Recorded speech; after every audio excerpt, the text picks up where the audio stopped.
অবশ্যই চাকরি ছাড়া দিব। তুমি কি চাও আমি যে আমার দেহ বিক্রি করে চাকরি করি? আমার আম্মু তো মানে ঠাস করে বসে পড়ছে খাটের উপরে।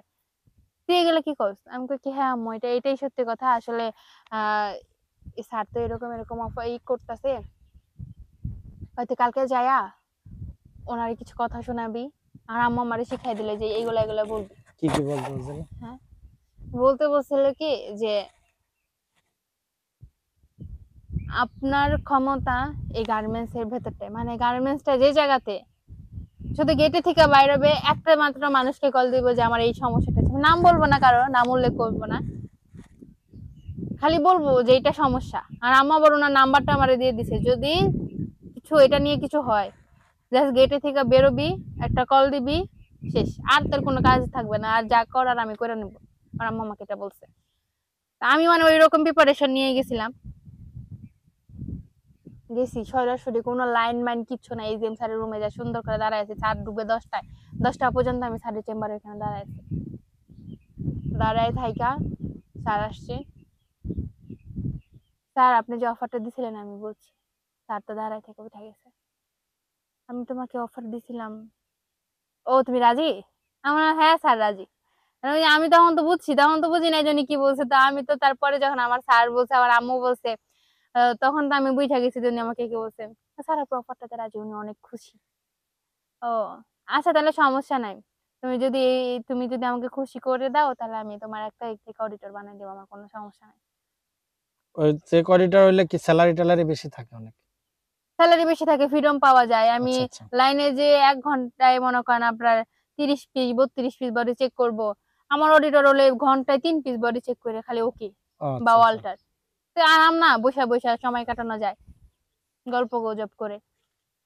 তো বলছে, তো আমি বলছি কি স্যার শোনেন একটা কথা, আপনি ওই যে বলছিলেন না যে সবাইকে তুমি তুমি দিচ্ছ না, কিন্তু ওদের কাছে চাইলে ওরা আমাকে দিয়ে দিবে। আসলে ওরা গায়ে পড়া মেয়ে মানুষ স্যার, এর লেগে আপনি ধরতে চাইলে আপনাকে ধরতে দিবে। কিন্তু আপনি একটা কথা বলেন তো, আমি আপনার সামনে যে কখনো ক্লোজ হয়ে কথা বলছি? স্যার শুধু মাথা নিচে করে ফেলছে। হয় তুমি করবা না তো করবা না, এত ওইভাবে বলার কি আছে? আমি পরে চিল্লাই উঠলাম, ওইভাবে বলবো না মানে কি? আপনি আমারে এই ধরনের অফার দেওয়ার সাহস করে থেকে পান? সিন ক্রিয়েট করেন। আমি সিন ক্রিয়েট করবো না মানে কি? আমি কাজ করব না, আমার ইচ্ছা। আপনি আমার এইগুলা বলার কে? তুমি আমার পাওয়ার সম্বন্ধে জানো? আপনার পাওয়ার রাখেন আপনার পকেটে। আপনি কোন পাওয়ার দেখতে চান? কার সাথে কথা বলতে চান আমাকে বলেন, আমি আপনার কার সাথে কথা বলাই দিই। আপনি কি মনে করেন আমার পরিচয় সম্বন্ধে আপনি কোনো ধারণা আছে? বা আমার পরিচয় কি এটা আপনি জানেন? এইরকম লোকও আমার আছে। এতটুকু বলছি, স্যার সাইন করে দিয়ে দিছে। আপনি যে মানুষ, আমাদের দর্শকরা জানলে তো কেউ আর আপনার বিয়ের জন্য ফোন দিবে না। কেন? না, আমার কথা হচ্ছে কি, উনি একটা ম্যারিড পারসন। মানে এজিএম স্যার ম্যারিড, তার হচ্ছে বাচ্চা কাচ্চা আছে। আমি যাই না শুনা কেন আরেকজনের মেয়ে সংসারটা নষ্ট করবো? আর আমি তো এখানে আমার মেধা দিয়ে কাজ করার জন্য গেছিলাম। আমি তো যাই নাই তার নষ্টামি করতে।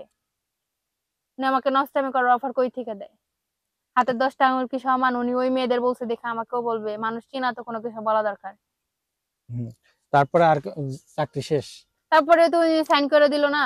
এরপর আর কখনোই চাকরি করেন এরপরে না? আমার কখনো মনে হয় না যে আমি চাকরিতে যাই। আচ্ছা। আমি এখনো পর্যন্ত, আমার আম্মু আমাকে বলে যে এক গার্মেন্টস থেকে এগুলো হয়েছে দেখে কি আর কোনো অফিসে আমি দরকার পড়ে অফিস করব না। আমি তার পরের দিন তুমি রিস্কাওয়ালা দেখে বিয়ে দিলাম, রিস্কাওয়ালা দেখে বিয়ে করে নেবো, কিন্তু আমি চাকরি আর করবো না। আমি গার্মেন্টস এ পাড়া দিতে চাই না।